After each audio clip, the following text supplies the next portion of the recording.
Diabetes week पर आज आम हाई ब्लड प्रेशर जहाँकि उच्च रक्तचाप से विषय में किसी जाना आपण संपूर्ण सुस्थ अनुभव करुले भी आपण रक्तचाप विपज्जनक भाव अधिक थाई पारे से हाइपरटेंशन को गोटे साइलेंट किलर भी कह जाए। उच्च रक्तचाप प्रारंभ में कौन सी लक्षण देखा जाए ना से अधिकांश लोक कौन करते निज निज काम लगी पड़ी था किंतु भितर भितर यह शरीर को बहुत किसी क्षति पहुंचाऊ थाए। जितेबले आमर प्रबल मुंड बिंधा हवा मुंड बुलेवा छाती जंत्रणा हवा किंबा निश्वास ने कष्ट हवा आखि की ब्लूअर देखा से कौन हुए इधर हृदघात हार्ट अटैक किंबा स्ट्रोक किंबा किडनी फेलुअर किंबा आई आखि दीटा आमर नष्ट हो जाए थाए। तो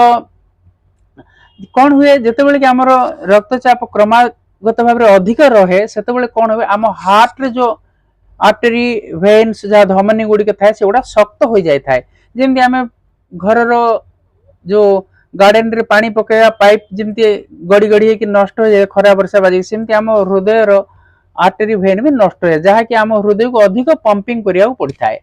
तद्वारा कौन हुए ब्लड प्रेशर आरंभ होता है। जो मान बयस 40 रु अधिक कि वंशगत किसी हिस्ट्री थाए अत्यधिक लुण प्रोसेस्ड खाद्य खाती मानसिक स्तर स्ट्रेस बहुत थाए धूम्रपान मद्यपान व्यायाम किसी न करिबा डायबिटीज एवं हाई कोलेस्ट्रोल